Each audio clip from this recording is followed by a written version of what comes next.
और बात करते हैं आज के मुद्दे की, बांग्लादेश की, जहां हिंदुओं के साथ हो रही है बर्बरता। हमलों और मौजूदा हालातों पर बागेश्वर धाम के पीठाधीश्वर पंडित धीरेन्द्र कृष्ण शास्त्री का बड़ा बयान आया है। उन्होंने कहा है कि अगर हिंदू एक नहीं हुए तो भारत में भी ऐसे हालात होंगे।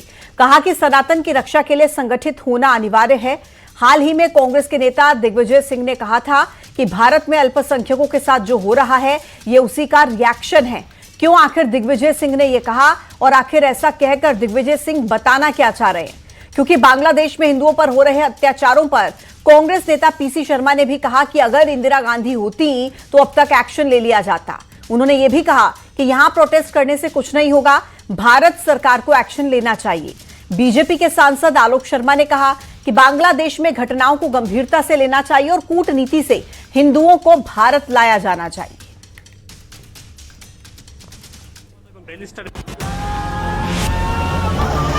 बांग्लादेश में हिंदुओं पर हो रहे अत्याचारों को लेकर मध्य प्रदेश में लगातार बयानबाजी जारी है। अब बागेश्वर धाम के पंडित धीरेन्द्र शास्त्री का बांग्लादेश में भड़की हिंसा को लेकर एक बड़ा बयान सामने आया है। धीरेन्द्र शास्त्री ने कहा, अगर हिंदू एक नहीं हुए तो भारत में भी ऐसे ही हालात होंगे। बांग्लादेश में परसों हिंदू को जिंदा सड़क पे जलाया। यदि तुम आज नहीं जगे तुम भी भारत में जलाए जाओगे। धीरेन्द्र शास्त्री ने हिंदुओं से अपील करते हुए कहा, सनातन की रक्षा के लिए संगठित होना अनिवार्य है। बच्चों को कार व्यापार भले ही मत देना, लेकिन संस्कार जरूर देना। संस्कार रहेंगे तो तुम्हारे बच्चे कार व्यापार सब खरीद लेंगे, पर संस्कार नहीं रहेंगे ना, हिंदुत्व नहीं रहेगा ना, हिंदुस्तान की संस्कृति नष्ट हो जाएगी।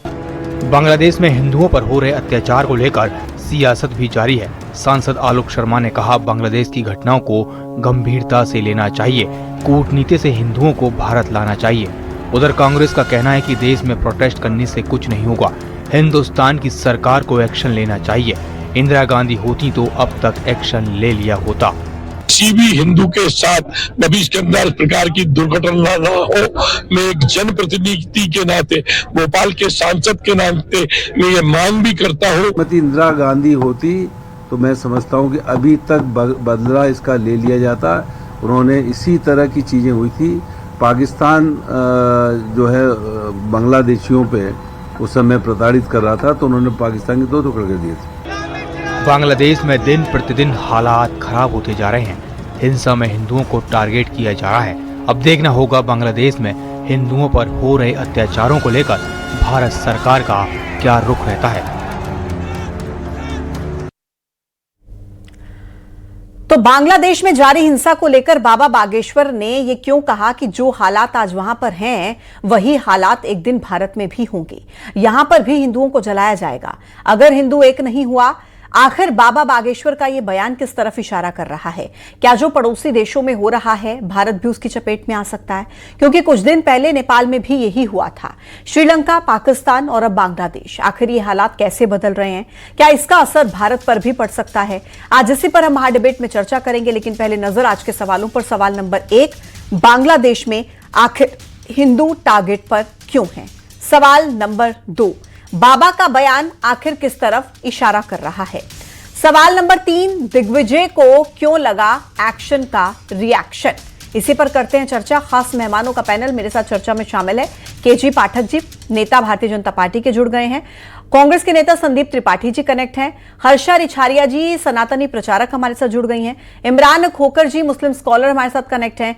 आलोक वत्स जी, राजनीतिक विश्लेषक, हमारे साथ कनेक्ट हैं। आप सभी का बहुत बहुत स्वागत है। और सबसे पहले शुरुआत में आलोक वत्स जी आज आपसे करना चाहूंगी, क्योंकि बयान दोनों तरफ से आए हैं। दिग्विजय सिंह ये कह रहे हैं कि जो बांग्लादेश में हुआ वो भारत में अल्पसंख्यकों के साथ जो हो रहा है उसी का रिएक्शन है, और इधर बाबा बागेश्वर ये कह रहे हैं कि संभल जाओ हिंदुओं, अब वक्त आ चुका है एकता का, नहीं तो भारत में भी ऐसा हो सकता है। क्या समझ में आता है सर इन दोनों बयानों को सुनने के बाद?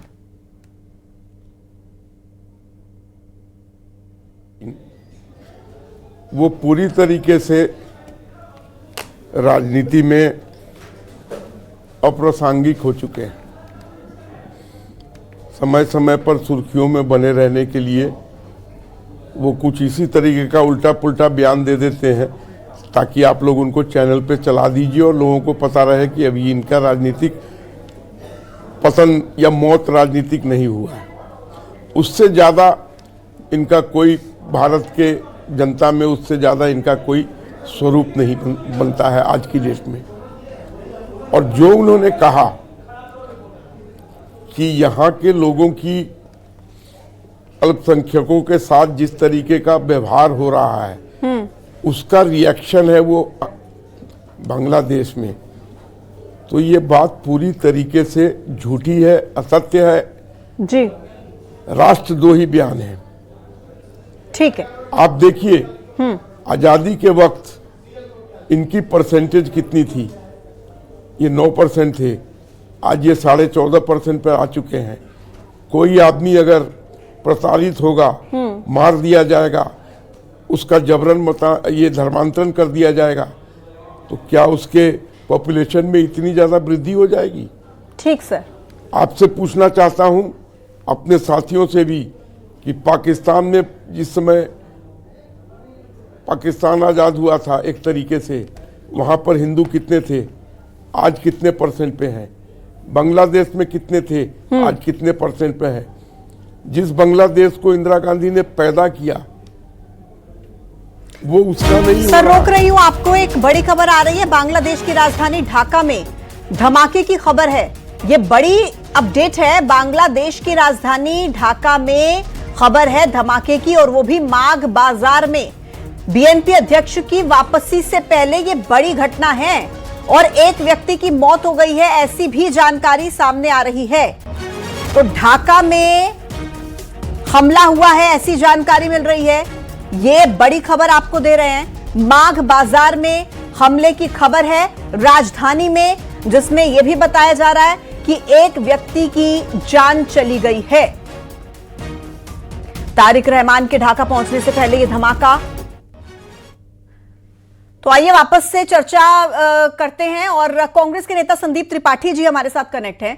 संदीप जी, बांग्लादेश में ये जो कुछ भी हो रहा है, क्या लगता है आपको, कौन है इसका जिम्मेदार? क्योंकि आप ही की पार्टी के नेता तो ये कह रहे हैं कि भारत में जो स्थितियां बन रही हैं उसका रिएक्शन है ये हमारी पार्टी के नेता और राष्ट्रीय महासचिव प्रियंका गांधी जी ने सदन में क्या भाषण दिया है, ये भी कुछ बात आनी चाहिए ना। उन्होंने कहा कि जो है हमारे हिंदू भाइयों की ये सरकार को आवाज उठानी चाहिए, बांग्लादेश की सरकार से बात करनी चाहिए, वहां के जो है दूतावास के जो हाई कमिश्नर होते हैं उनको बुलाकर पूछना चाहिए कि भाई ऐसा क्यों हो रहा है। आज तक एक कदम बता दे दूसरे को, मतलब कोई घटना हो जाए, आप सिर्फ विपक्ष को गाली देने के सिवा इतने दिन में ये घटना आज तो नहीं हो रही है, इसके पहले भी ये घटनाएं हुई है। अब तक सरकार का क्या कदम रहा हमारे हिंदू भाइयों को बचाने के लिए? देश आज ये जानना चाहता है कि दुनिया भर का ये बोला वो बोला ये किया, और ये बाबा बागेश्वर टागेश्वर जो है ये अपनी धर्म की दुकान चलाएं। सच्चाई ये है कि भाई अगर बाबा जी इतनी चिंता है तो मोदी जी से आपका इतना संपर्क है, एक फोन लगाइए और उनसे कहिए कि हो कि आपके भाई है कि शिष्य है कि चेले हैं कि मित्र है, उनसे कहिए कि भाई हिंदुओं पर अत्याचार हो रहा है, हम लोग हिंदुओं की आवाज है, आप जो है क्यों काम जो है सरकार से बात नहीं करते, क्यों कोई कदम नहीं उठा रहे?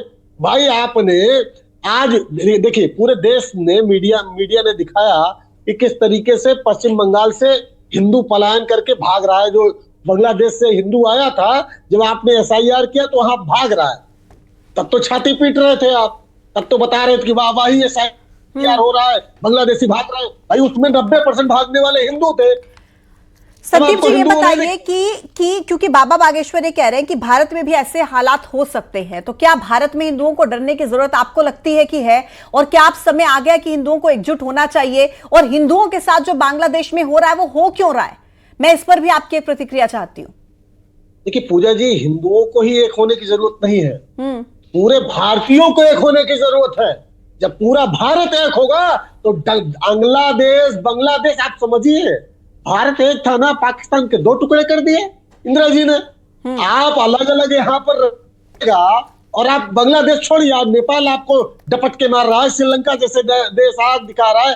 एक भी पड़ोसी देश से सरकार ने संबंध अपने बेहतर बना कर चलिए, एक खराब होगा, दूसरा खराब होगा, अरे सबके सब खराब हो गए। नहीं, नकारे तुम हो, तुम्हारी नीति खराब है, तुम्हारी सोच खराब है।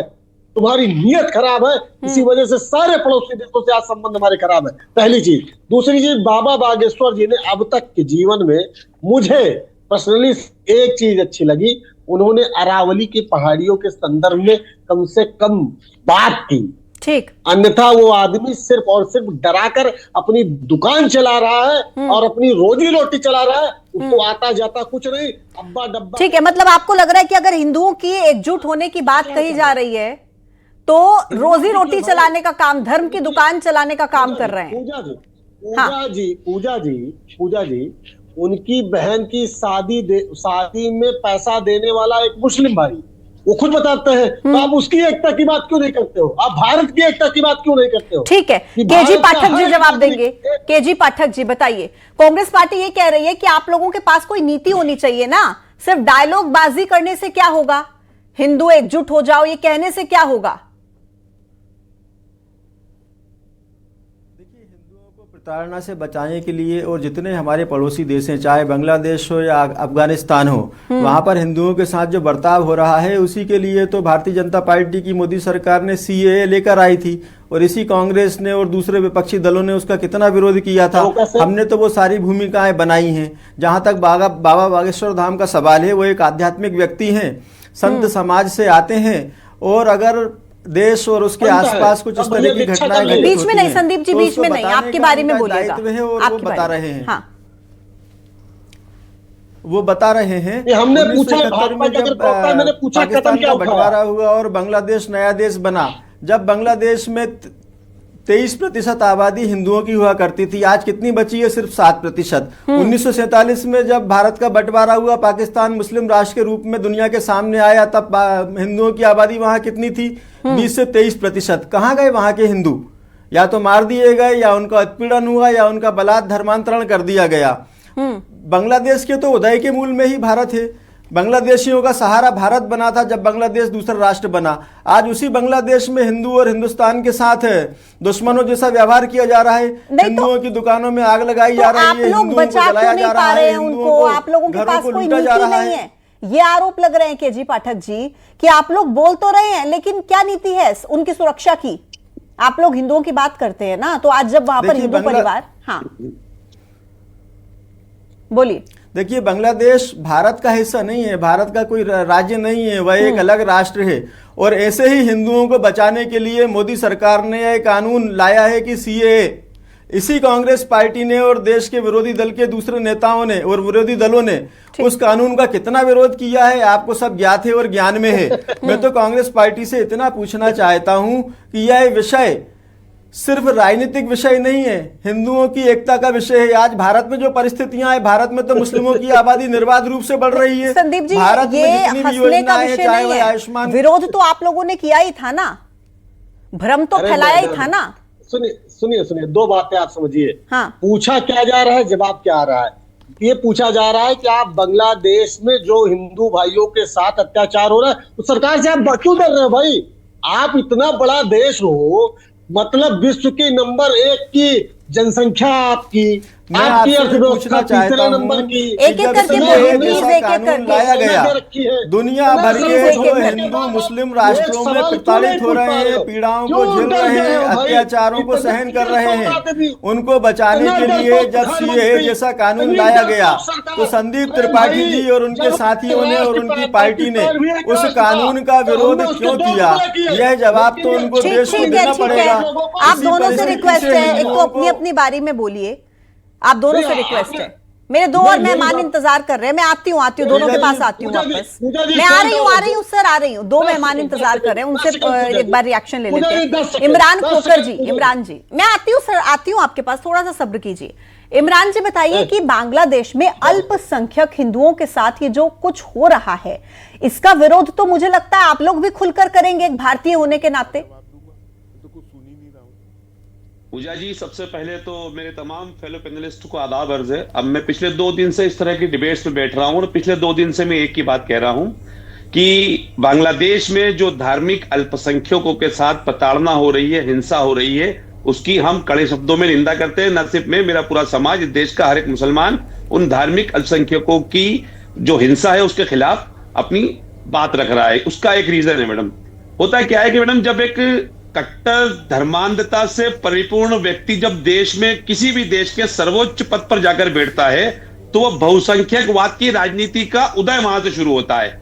और बहुसंख्यकवाद की राजनीति हमेशा अल्पसंख्यकों की लाशों के ऊपर होती है। पूरी दुनिया में उठा के देख लीजिए, खास तौर पे आप एशिया में देख लीजिए, फॉर एग्जाम्पल पाकिस्तान में आप देख लीजिए, वहां पर जितने धार्मिक अल्पसंख्यक समुदाय हैं उनकी लाशों के ऊपर वहां पर सत्ता बनती है। इसी तरीके से जितना अल्पसंख्यकों के बारे में वहां डराया जाएगा, उतनी सत्ता के अंदर उनकी सीटें बढ़ेगी।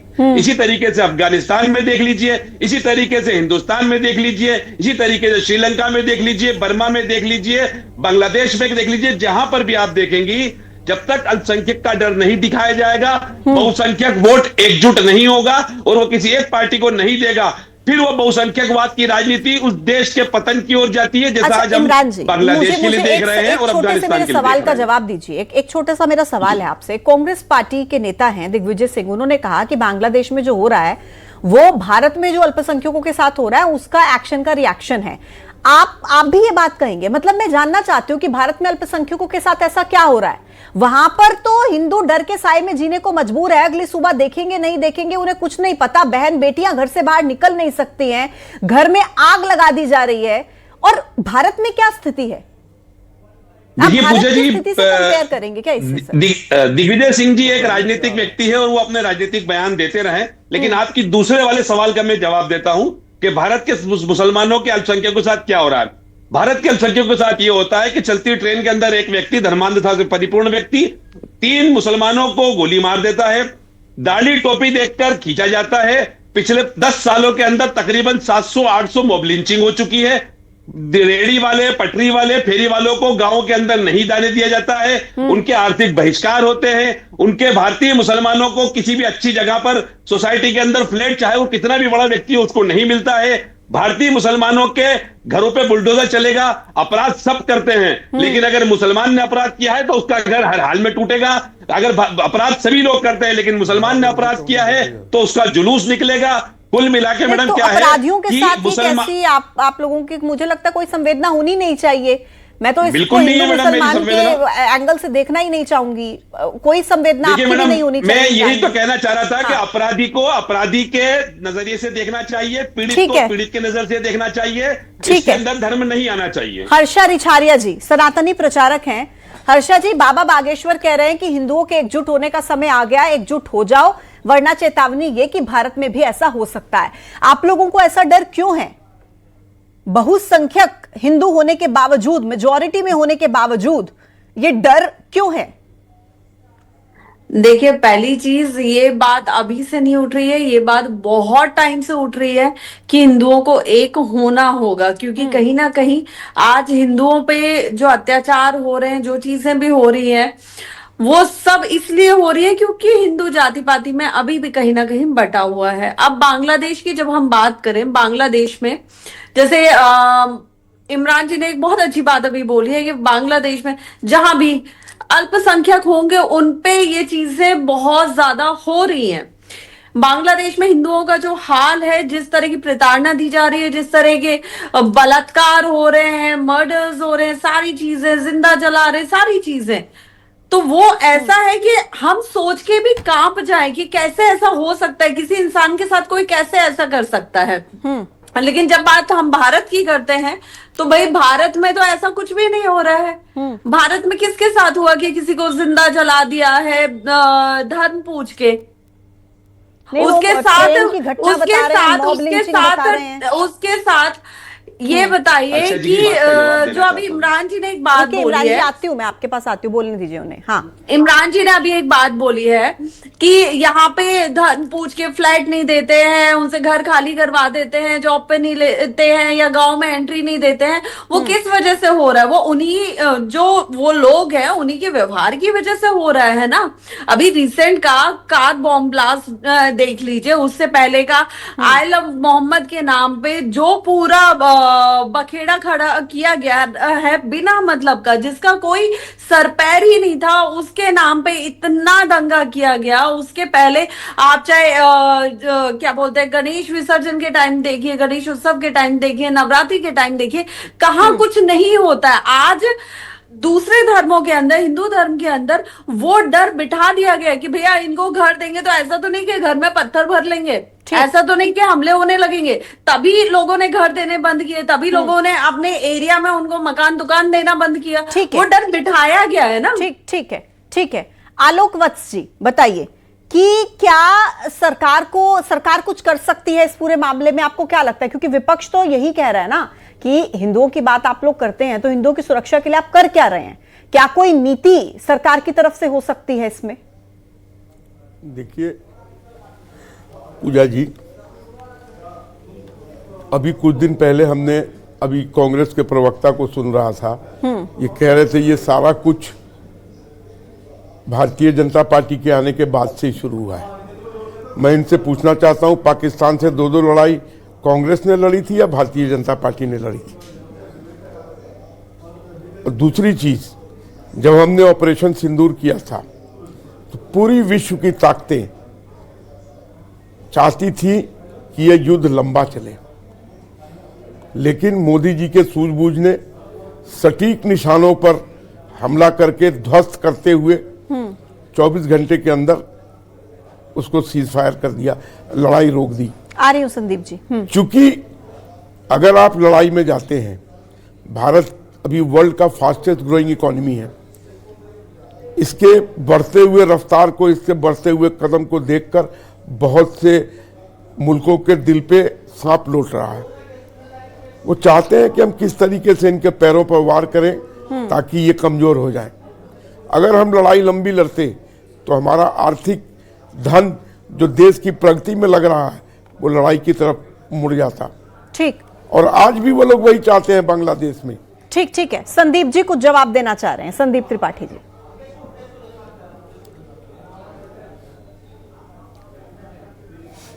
म्यूट हो सर, आप अपने आप को अनम्यूट कीजिए पहले। आलोक वत्स जी जो है सच्चाई बोलने वाले व्यक्ति है, और यही वजह है कि इतने वरिष्ठ होने के बाद भी, इतने जानकार होने के बाद भी पार्टी की मुख्य धारा में शामिल नहीं हो पाए। उसका सबसे बड़ा कारण था इनकी साफगोई। आज आप पूजा जी देखिए कि किस तरीके से भारतीय जनता पार्टी, अभी बात आई, हमारे साथी ने कहा कि आपने 2 युद्ध लड़ा, बिल्कुल लड़ा, हमने लड़ा और उनको पटकनी भी दी, लेकिन डरे नहीं। आज आप बांग्लादेश से क्यों डर रहे हो भाई? सवाल तो यही है ना। आप छाती पर चढ़कर, आपके हिंदू भाइयों का साथ अत्याचार हो रहा, छाती पर चढ़कर सवाल क्यों नहीं पूछ रहे उससे? कम से कम एक प्रश्न चिन्ह तो खड़ा करो। प्रियंका गांधी जी ने ही तो कहा। और रही बात ऑपरेशन सिंदूर की, ऑपरेशन सिंदूर किया, हम आपके साथ थे। आप भले नरेंद्र सरेंडर हो गए ट्रंप के दबाव में, लेकिन हम आपके साथ थे। ये एक सवाल फिर ये भी उठता है ना कि गाजा में कुछ होता है तो प्रदर्शन हो जाता है। यहाँ पर आज बांग्लादेश में जो कुछ हो रहा है, कांग्रेस पार्टी क्यों प्रदर्शन नहीं कर रही है? गजब की बात है पूजा जी। मतलब ये बताइए कि कांग्रेस पार्टी ने गाजा के उसमें कब सब आवाज किया था प्रदर्शन किया था, जोरदार प्रदर्शन किया था। सदन के अंदर प्रियंका गांधी जी ने, हमारी जो कि एक बड़ी नेता है, उन्होंने बाकायदे सब पहली नेता होंगी। ठीक है। मेरे पास समय की कमी है, ब्रेक के लिए रुकना होगा मुझे यहीं पर। आप सभी मेहमानों का बहुत बहुत शुक्रिया मेरे साथ इस चर्चा में शामिल होने के लिए। तो बांग्लादेश में जो स्थितियां बनी हुई हैं, लगातार सवाल उसको लेकर उठ रहे हैं। एक तरफ बाबा बागेश्वर का बयान तो दूसरी तरफ कांग्रेस के नेता दिग्विजय सिंह का बयान। एक छोटे से ब्रेक के लिए यहां पर रुकना होगा। देखते रहिए न्यूज़ 18। नमस्कार।